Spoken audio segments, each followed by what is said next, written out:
കർത്താവായ യേശുക്രിസ്തു മുഖാന്തരം ജയം നൽകുന്ന ദൈവത്തിന് സ്തോത്രം. സർവശക്തനും അനന്യനും ഇന്നലെയും ഇന്നും എന്നേക്കും മാറ്റമില്ലാത്തവനും താൻ മാത്രം അടുത്തുകൂടാത്ത വെളിച്ചത്തിൽ വസിക്കുന്നവനുമായ സർവശക്തൻ പുത്രമുഖാന്തരം നമ്മൾ സന്ദർശിച്ച സ്നേഹത്തിനായി സ്തുതിയും സ്തോത്രവും ബഹുമാനവും പുകഴ്ചയും തിരുമുമ്പാകെ അർപ്പിക്കുന്നു. ഒരു സുദിനം കൂടെ ദൈവം നമുക്ക് തന്നതിനായി ദൈവത്തെ സ്തുതിക്കുന്നു. ദൈവത്തിരുനാമത്തെ മഹത്വപ്പെടുത്തുകയും ചെയ്യുന്നു. നമുക്ക് ഓരോ ദിവസവും തരുന്ന ദൈവം അതോടുകൂടെ അതത് ദിവസത്തിന് ആവശ്യമായിരിക്കുന്ന കൃപകളും അനുഗ്രഹങ്ങളും പകരും. കർത്താവായ യേശുക്രിസ്തു പറഞ്ഞു, ഓരോ ദിവസത്തിനും അതതിൻ്റെ ഭാരമുണ്ടെന്ന് പറയുന്നു. നാളേക്ക് അതത് ദിവസത്തിന് അന്നന്നത്തെ ദോഷം മതി എന്ന് പറയും. എന്ന് പറഞ്ഞാൽ ഓരോ ദിവസത്തിനും അന്നന്നത്തിന് നമ്മൾ ജീവിക്കുമ്പോൾ ഉള്ളതായ അത് നാളെക്കുറിച്ചുള്ള ഫിയർ അല്ല, ഭയമല്ല, അത് ദിവസത്തിന് ഓരോ ദിവസത്തേക്കുമുള്ള കൃപ അത് തരണം ചെയ്യുവാൻ നമ്മുടെ ജീവിതത്തിൽ ഓരോന്നും നമ്മൾ ഫേസ് ചെയ്യേണ്ടി വരുന്ന എല്ലാം തരണം ചെയ്യുവാൻ ആവശ്യമായിരിക്കുന്ന കൃപ, അതിന് നാം കൃപാസനത്തിലേക്ക് അടുത്ത് ചെല്ലുക എന്ന് പറയുകയാണത് കർത്താവ്. തക്ക സമയത്ത് കൃപ ലഭിപ്പാനുമായി നാം ധൈര്യത്തോടെ കൃപാസനത്തിലേക്ക് അടുത്ത് ചെല്ലുക. തത്സമയത്ത് സഹായത്തിനുള്ള കൃപ കുറവായി നമ്മുടെ ജീവിതത്തിൻ്റെ ഓരോ സമയത്തേക്കുമുള്ള ആ കൃപയ്ക്ക് വേണ്ടി നമ്മൾ ദൈവസനത്തിലേക്ക് കൃപാസനത്തിലേക്ക് അടുത്ത് ചെല്ലുക. അവിടെ നമ്മൾ മേടിക്കുക, അത് വാങ്ങി നമ്മുടെ ജീവിതത്തിൽ അന്നത്തെ ദിവസം അത് ദൈവാൻമുഖമായി ജീവിച്ച് അത് വിജയകരമായി തീർക്കുവാൻ, ദൈവപ്രസാദമുള്ളതാക്കി തീർക്കുവാൻ ഓരോ ഡേയ്സ്, ഓരോ ദിവസങ്ങളും. ഇപ്പോൾ നമ്മൾ കൗണ്ട് യുവർ ഡേയ്സ് എന്ന് പറയത്തില്ല, ദിവസങ്ങൾ എണ്ണുക എന്ന് പറയുമ്പോൾ ഓരോ ദിവസങ്ങളും അത് നമ്മൾ ദൈവത്തിന് പ്രീതികരമായി എന്ന് എൻട്രി ചെയ്യത്തക്കവണ്ണം നമ്മുടെ ജീവിതങ്ങൾ ദൈവത്തിന് സമർപ്പിക്കപ്പെടണം. ഭക്തന്മാരുടെയൊക്കെ ജീവിതം അങ്ങനെയാണ് നമ്മൾ കാണുന്നത്. അതിന് ജോലിയോ പഠനമോ അല്ലെങ്കിൽ നമ്മുടെ ഏതെങ്കിലും ഒന്നും സിറ്റുവേഷൻസ് ഒന്നും പ്രതികൂലമല്ല.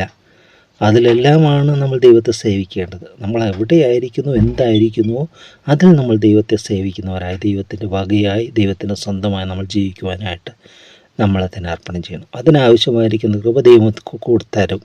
അതേത് സാഹചര്യങ്ങളിലാണെങ്കിലും, ഇപ്പോൾ യോസഫിൻ്റെയൊക്കെ ജീവിതം നമ്മൾ നോക്കുകയാണെങ്കിൽ എല്ലാ വിരുദ്ധ സാഹചര്യങ്ങളിലാണ് ദൈവം വളർത്തിക്കൊണ്ട് വരുന്നത്. ആ പദവിയിലേക്കാകട്ടെ, ആ ശുശ്രൂഷയിലേക്കാകട്ടെ വളർത്തിക്കൊണ്ടുവന്നവരാണ്. മോശയുടെ ജീവൻ നോക്കുക, ബാല്യത്തിൽ തനിക്ക് പ്രതികരിക്കാൻ സാധിക്കാത്ത സമയത്ത് പോലും ദൈവം ആ ഞാങ്ങണപ്പെട്ടകത്തിൽ ദൈവം കരുതുക. ദുഷ്ടജന്തുക്കൾ മറഞ്ഞിരിക്കുന്ന നൈൽ നദിയിൽ മുതലുകളൊക്കെ ചീങ്കണ്ണികളൊക്കെ ഇങ്ങനെ വാവളർ നോക്കി നിൽക്കുക. അതിൻ്റെ നടുവിൽ ആ ഞാങ്ങണപ്പെട്ടകം സുരക്ഷിതമായി ആ ഫറവോൻ്റെ പുത്രിയുടെ മകൾ കുളിക്കാൻ വന്ന സമയം വരെ അതിനെ പരിപാലിച്ചു കൊണ്ടുവന്ന ദൈവം.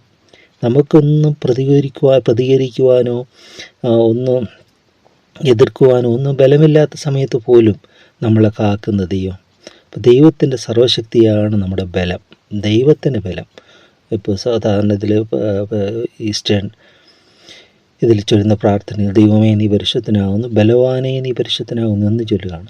ദൈവമേ നീ പരിശുദ്ധനാകുന്നു, ബലവാനേ നീ പരിശുദ്ധനാകുന്നു, ഒന്നുമില്ലാത്തവനെ നീ പരിശുദ്ധനാകുന്നു എന്ന് പറയാം. അപ്പോൾ ബലവാനെ ദൈവത്തിൻ്റെ സർവ്വശക്തിയാണ് നമ്മുടെ ബലമെന്ന് പറയുന്നത്, നമ്മുടെ സ്വന്തം ശക്തിയല്ല. അപ്പോൾ അത് തിരിച്ചറിഞ്ഞ് നമ്മളത്തിൻ്റെ ദൈവങ്ങൾ സമർപ്പിക്കുക. അപ്പോൾ ഈ ജയം, ആ ജയം ഈ കർത്താവായ യേശുക്രിസ്തു മുഖാന്തരം നമുക്ക് ജയം നൽകുന്ന ദൈവത്തിന് സ്തോത്രം. ജയം നൽകും ദൈവം. ഇവിടെ ജയിച്ചതായ ദാവീദിനെ നമ്മൾ കാണുന്നത് ജയാളിയാക്കി തീർത്ത ദൈവത്തിൻ്റെ സ്നേഹം. അതിനുള്ള ഒരു സ്തോത്ര സങ്കീർത്തനമാണ് 116 സങ്കീർത്തനം എന്ന് പറയുന്നത്. ഇവിടെ നമ്മൾ ഇന്നലെ വരെ ചിന്തിച്ചു, 8ാമത്തെ വാക്യം വരെ ചിന്തിച്ചു. നീ എൻ്റെ പ്രാണനെ മരണത്തിൽ നിന്നും എൻ്റെ കണ്ണിനെ കണ്ണുനീരിൽ നിന്നും എൻ്റെ കാലിനെ വീഴ്ചയിൽ നിന്നും രക്ഷിച്ചിരിക്കുന്നു. മരണത്തിൽ നിന്ന്, കണ്ണുനീരിൽ നിന്ന്, വീഴ്ചയിൽ നിന്നും ഒക്കെ രക്ഷിച്ച ദൈവം. ആ ദൈവം ഇന്ന് ശക്തനാണല്ലോ. നമ്മളെയും രക്ഷിക്കുവാൻ അവിടുന്ന് ശക്തനാണ്. നമ്മളെ വിടുവിച്ച ദൈവം. കഷ്ടത്തിൽ കൂടെ കടന്നു പോയവർ ആ കഷ്ടത്തിൽ കൂടെ എന്തിനു കടന്നുപോയി എന്ന് പൗലോസ് അപ്പോസ്തലൻ വിവരിക്കുന്ന ഒരു സന്ദർഭമുണ്ട്. അത് 2 കൊരിന്ത്യർ 1-ാമത്തെ അധ്യായം 4-ാമത്തെ വാക്യം മുതലാണ്. അവിടെ പറയുക, ദൈവം ഞങ്ങളെ ആശ്വസിപ്പിക്കുന്ന ആശ്വാസം കൊണ്ട് ഞങ്ങൾ യാതൊരു കഷ്ടത്തിലുമുള്ളവരെ ആശ്വസിപ്പിക്കുവാൻ ശക്തരാകേണ്ടതിന് ഞങ്ങൾക്കുള്ള കഷ്ടത്തിലൊക്കെയും അവൻ ഞങ്ങളെ ആശ്വസിപ്പിക്കുന്നു. ക്രിസ്തുവിൻ്റെ കഷ്ടങ്ങൾ ഞങ്ങളിൽ പെരുകുന്നത് പോലെ തന്നെ ക്രിസ്തുവിനാൽ ഞങ്ങളുടെ ആശ്വാസവും പെരുകുന്നു. ഞങ്ങൾ കഷ്ടം അനുഭവിക്കുന്നുവെങ്കിൽ അത് നിങ്ങളുടെ ആശ്വാസത്തിനും രക്ഷയ്ക്കുമാകുന്നു. ഞങ്ങൾക്ക് ആശ്വാസം വരുന്നുവെങ്കിൽ അത് ഞങ്ങൾ സഹിക്കുന്ന കഷ്ടങ്ങൾ തന്നെ നിങ്ങളും സഹിക്കുന്നതിനാൽ നിങ്ങളുടെ ആശ്വാസത്തിനായി ഫലിക്കുന്നു. നിങ്ങൾ കഷ്ടങ്ങൾക്ക് കൂട്ടാളികളാകുന്നത് പോലെ ആശ്വാസത്തിനും കൂട്ടാളികൾ എന്നറിയിയാൽ നിങ്ങൾക്ക് വേണ്ടി ഞങ്ങളുടെ പ്രത്യാശ ഉറപ്പുള്ളത് തന്നെ. ഇവിടെ എന്തിനാണ് ഞങ്ങൾ കഷ്ടത്തിൽ കൂടെ കടന്നു പോയപ്പോൾ ഞങ്ങൾക്ക് ആശ്വാസം കിട്ടി? എന്തിനാണത്? കഷ്ടത്തിലുള്ളവരെ ആശ്വസിപ്പിക്കാൻ വേണ്ടിയാണെന്ന് പറയാം. നമ്മുടെ ജീവിതത്തിൽ ഓരോന്നും ഓരോ ലക്ഷ്യങ്ങളുണ്ടെന്ന് പറയാം. ഇവിടെ ആ അനുഭവത്തോടെ ദാവീദ് പറയുകയാണ്. തുടർന്ന് 9-ാമത്തെ വാക്യത്തിൽ പറയുകയാണ്, ജീവനുള്ളവരുടെ ദേശത്ത് യഹോവയുടെ മുമ്പാകെ നടക്കുമെന്നവിടെ പറയുകയാണ്. അതായത് നമ്മുടെ സാക്ഷ്യത്തോടുള്ള ജീവിതത്തെ അവിടെ പറയുന്നത്. ദൈവത്തിൻ്റെ മുമ്പാകെ നമ്മൾ നടക്കണം, ദൈവത്തോട് കൂടെ നടക്കണം, ദൈവത്തിൻ്റെ മുമ്പാകെ. ഇപ്പം നമ്മൾ എന്താ പറയുന്നത്, ഒരു മത്സരത്തിൽ ചെന്ന് നിൽക്കുക, നമ്മളെ ഇങ്ങനെ ഇത് ചെയ്യുകയാണ്, നമ്മൾ നോക്കുകയാണ്, എല്ലാം നമ്മുടെ ഓരോ ചലനങ്ങളും അതിനകത്ത് പ്രത്യേകതയാണ്. ഇപ്പോൾ ഒരു കളിക്കളത്തിലാകട്ടെ, ഒരു ഇതിലാകട്ടെ, നമ്മൾ ശ്രദ്ധിക്കപ്പെടുകയാണ് നമ്മുടെ ഓരോ ചലനങ്ങളും എല്ലാം എന്ന് പറയുന്നതുപോലെ നമ്മൾ ദൈവത്തിൻ്റെ മുമ്പാകെയാണ് നടക്കേണ്ടത്. ഇന്നത്തെ ഇതിലൊക്കെ ഈ കാണുന്നുണ്ട്, എല്ലായിടത്തും ക്യാമറ വെച്ചിരിക്കുന്നതൊക്കെ പറയും അല്ലേ. അപ്പോൾ ഈ അതിനുവേണ്ടി മോഷ്ടാക്കളും അതൊക്കെ നോക്കിയിട്ട്, അല്ലെങ്കിൽ അതിനൊക്കെ ഇങ്ങനെ കവർ ചെയ്തിട്ടൊക്കെ ഇങ്ങനെ മോഷണം നടത്തുന്നതായിട്ടൊക്കെ ഇതിനകത്തൊക്കെ കാണുന്നുണ്ട്, ഇങ്ങനെ കേൾക്കുന്നുണ്ടല്ലോ നമ്മൾ. എന്നാൽ ഇതങ്ങനെയല്ല. ഇത് പോസിറ്റീവായിട്ട് എൻ്റെ ദൈവം എന്നെ കാണുന്നു, ഞാൻ അവൻ്റെ മുമ്പാകെയാണ് എൻ്റെ നടപ്പ് ക്രമീകരിക്കേണ്ടത്. എന്നെ കാണുന്ന ദൈവം എൻ്റെ ജീവിതത്തിൽ പ്രസാദിക്കണം. മറ്റുള്ളവർ മറ്റുള്ളവരെ പ്രസാദിപ്പിച്ചോ എന്നുള്ളതല്ല. എന്നെ കാണുന്ന ദൈവം എന്നിൽ പ്രസാദിച്ചോ, എൻ്റെ നടപ്പിൽ പ്രസാദിച്ചോ, അതായത് അവിടുത്തെ പ്രസാദിപ്പിക്കുന്നതാണ് നമ്മുടെ ജീവിതത്തിലെ ഏറ്റവും അനുഗ്രഹമെന്ന് പറയും, ധന്യമായതെന്ന് പറയും. ഇപ്പോൾ ഇവിടെ പറയും, ജീവനുള്ളവരുടെ ദേശത്ത് യഹോവയുടെ മുമ്പാകെ നടക്കും, ഞാൻ വലിയ കഷ്ടതയിലായി എന്ന് പറഞ്ഞപ്പോൾ ഞാൻ വിശ്വസിച്ചു. ഇത് മലയാളത്തിൽ അങ്ങനെ വായിക്കുമ്പോൾ അങ്ങോട്ട് ധ്വനിക്കുന്നില്ല, വേറെ രീതിയിലാണ്. ഞാൻ വലിയ കഷ്ടതയിലായി എന്ന് പറഞ്ഞപ്പോൾ മറ്റുള്ളവർ പറഞ്ഞപ്പോൾ ഞാൻ വിശ്വസിച്ചു എന്ന് പറഞ്ഞതുപോലെ ആയിപ്പോകും. അല്ലാതെ അങ്ങനെയല്ല. ശരിക്കും നമ്മൾ ഇംഗ്ലീഷ് ഇതിൽ വായിക്കുമ്പോഴത്തേക്കും അതിൻ്റെ അർത്ഥം വളരെ ക്ലിയറായിട്ട് അവിടെ വെളിപ്പെടുത്തുന്നുണ്ട്. 10-ാമത്തെ വാക്യമുള്ള അവിടെ പറയുന്നത് ഇങ്ങനെയാണ്, I kept my faith even when I said I am greatly afflicted. ഞാൻ വലിയ കഷ്ടത്തിലാണെന്ന് ഞാൻ പറയുമ്പോഴും എൻ്റെ വിശ്വാസം കൈവിട്ടില്ല, ഞാൻ വിശ്വസിച്ചു.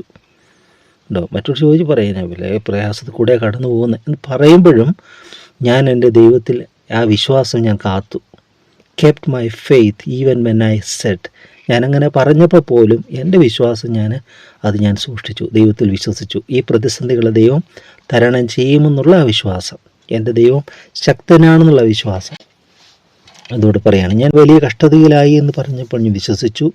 സകല മനുഷ്യരും ഭോഷ്ക് പറയുന്നു എന്ന് ഞാൻ എൻ്റെ പരിഭ്രമത്തിൽ പറഞ്ഞു. സകല മനുഷ്യരും ഭോഷ്ക് പറയുന്നു എന്ന് ഞാൻ പരിഭ്രമത്തിൽ പറഞ്ഞു. അപ്പോൾ ആ പ്രതിസന്ധിയിലൊക്കെ എല്ലാം പ്രതികൂലമായിട്ട് മാറുകയാണ്. എല്ലാം ഓരോരുത്തരും, എൻ്റെ കൂട്ടുകാരനെ കണ്ടാൽ അവൻ എന്നോട് വ്യാജ വർത്തമാനം പറയുന്നു, അവൻ അകത്തു വന്ന് ഞാൻ ദീനമായി കിടന്നപ്പോൾ എന്നെ കണ്ടവൻ പുറത്തു പോയി ദോഷമായത് പ്രസ്താവിക്കുന്നു.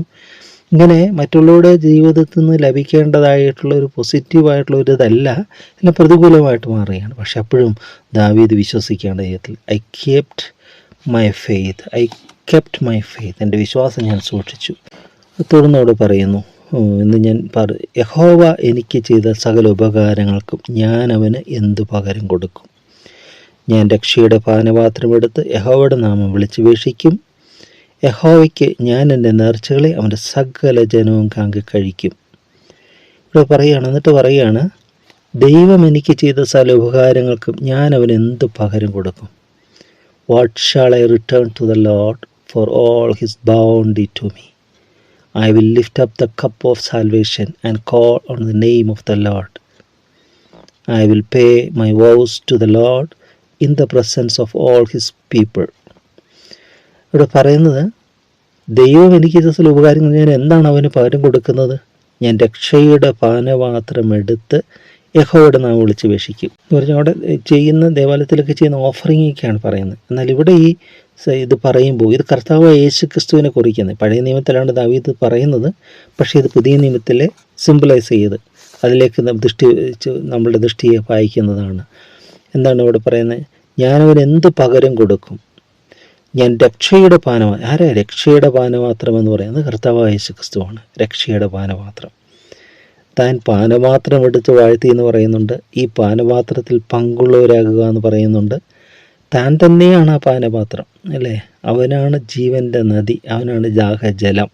അവനിൽ നിന്നാണ് നമ്മൾ കുടിക്കുന്നത്. എന്നിൽ നിന്ന് കുടിക്കുവൻ, എൻ്റെ അടുക്കൽ വരുന്നവൻ എന്നിൽ നിന്ന് കുടിക്കുന്നവൻ, അല്ലേ, ഞാൻ കൊടുക്കുന്ന വെള്ളം എന്നൊക്കെ കർത്താവ് പറയുന്നില്ല ശമരിയക്കാരി സ്ത്രീയോട്, ഞാൻ കൊടുക്കുന്ന വെള്ളം അത് നിത്യജീവനിലേക്ക് പൊങ്ങി വരുന്ന നീരുറവയായി തീരുമെന്ന് പറയുകയാണ്. തോന്നുന്നു മറ്റൊരു സ്ഥലത്ത് പറയാം, അതിൻ്റെ വിശ്വസിക്കുന്നവൻ്റെ ഉള്ളിൽ നിന്ന് തിരുവെടുത്ത് പറയുന്ന പോലെ ജീവജല നദികൾ പുറപ്പെടുമെന്ന് പറയുന്നത്.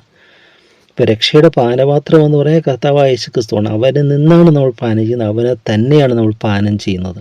പാനീയയാഗമായി അർപ്പിക്കപ്പെടുക എന്ന് പഴയ പ്രമാണങ്ങളിലൊക്കെ കാണുന്നുണ്ട്. പാനീയയാഗം അർപ്പിക്കുക, ദഹനബലിയുണ്ട്, ഹോമയാഗമുണ്ട്. അതിനകത്ത് പാനീയാഗം എന്ന് പറഞ്ഞാൽ അവിടെ ലിക്വിഡ് ഫോംസിലുള്ള ഓരോ കാര്യങ്ങൾ അർപ്പിക്കുക എന്നുള്ള, വീഞ്ഞ് അങ്ങനത്തെ ഇതൊക്കെ അർപ്പിക്കുക എന്ന് പറയുമ്പോൾ ഇപ്പോൾ പാനീയയാഗമായി അർപ്പിക്കപ്പെടുന്നു എന്ന് പൗലോസ് അപ്പോസ്തലൻ പറയുന്നുണ്ട് തിമോഥെയോസിലെ, ഞാനിപ്പോൾ തന്നെ പാനീയയാഗമായി അർപ്പിക്കപ്പെടുന്നു. അങ്ങനെയാണ് കർത്താവ് യേശുക്രിസ്തു യാഗങ്ങളുടെ പൂർത്തീകരണമായപ്പോൾ അവിടുന്ന് പാനീയയാഗമായി അർപ്പിക്കപ്പെട്ടു. അത് നമുക്ക് പാനം ചെയ്യുവാനായിട്ടാണ്, നമ്മുടെ ദാഹം മാറ്റുവാൻ, അല്ലേ. ദാഹിക്കുന്നവനെല്ലാം എൻ്റെ അടുക്കൽ വരട്ടെ, ജീവജലം സൗജന്യമായി അവൻ കുടിക്കട്ടെ എന്നാണ് പറയുന്നത്. അപ്പോൾ കർത്താവായ യേശുക്രിസ്തു നമ്മുടെ ദാഹം മാറ്റുന്ന ഇതാണ്. അപ്പോൾ ഇവിടെ രക്ഷയുടെ പാനപാത്രം എടുത്ത് യഹോവയുടെ നാമം വിളിച്ചപേക്ഷിക്കും. യഹോവയ്ക്ക് ഞാൻ എൻ്റെ നേർച്ചകളെ അവൻ്റെ സകല ജനവും കാങ്ക കഴിക്കും. ഞാൻ രക്ഷയുടെ പാനപാത്രം എടുത്ത് യഹോവയുടെ നാമം വിളിച്ചപേക്ഷിക്കും. തുടർന്ന് അവിടെ പറയുക, യഹോവയ്ക്ക് ഞാൻ എൻ്റെ നേർച്ചകളെ അവൻ്റെ സകല ജനവും കാങ്ക കഴിക്കും. ഇന്ന് ഈ നേർച്ച കാഴ്ചകളൊന്നുമല്ല നമുക്കിന്ന് രക്ഷ, അത് പഴയ നിയമപ്രമാണത്തിലുള്ള ഇതാണ്. എന്നാൽ ഇന്നൊരു നേർച്ചയുണ്ട്. എന്താ നേർച്ച എന്ന് പറയുന്നത്? നമ്മുടെ സാക്ഷ്യമുള്ള ജീവിതമാണ്. സകലരും കാണുന്നത് എന്താണ്? ഇപ്പം നമ്മൾ സൺഡേ ആണ് ഇത് ചെയ്യുന്നെങ്കിൽ ആ ദേവാലയത്തിലുള്ളവരിലേ കാണത്തുള്ളൂ, അവിടെ ഉള്ളവരെ കാണത്തുള്ളൂ, നമ്മുടെ പ്രാർത്ഥന ഇതല്ല. എന്നാൽ സകലരും കാണുന്ന നേർച്ച എന്ന് പറയുന്നത് നമ്മുടെ ലൈഫാണ്. സറണ്ടറിങ് ലൈഫ്, സമർപ്പിത ജീവിതം. നമ്മുടെ ജീവിതത്തിലെ ഓരോ പ്രവർത്തനങ്ങൾ കാണുമ്പോൾ ഇവൻ ദൈവത്തിന് വേണ്ടി സമർപ്പിക്കപ്പെട്ടവനാണ്, ഇവൻ ദൈവത്തിൻ്റെതാണ്, ദൈവത്തിൻ്റെ വകയാണെന്ന് മറ്റുള്ളവർക്ക് അന്തരംഗത്തിൽ ചിന്തിക്കത്തക്കവണ്ണം, ദ്യോതിക്കത്തക്കവണ്ണം, അവർക്ക് മനസ്സിലാകത്തക്കവണ്ണം നമ്മുടെ ജീവിതങ്ങൾ സാക്ഷ്യമുള്ളതായി അപ്രകാരമായിരിക്കണം. മറ്റുള്ളവർ കാണുമ്പോൾ അറിയണം. അതാ സാക്ഷ്യം എന്ന് പറയുന്നത്.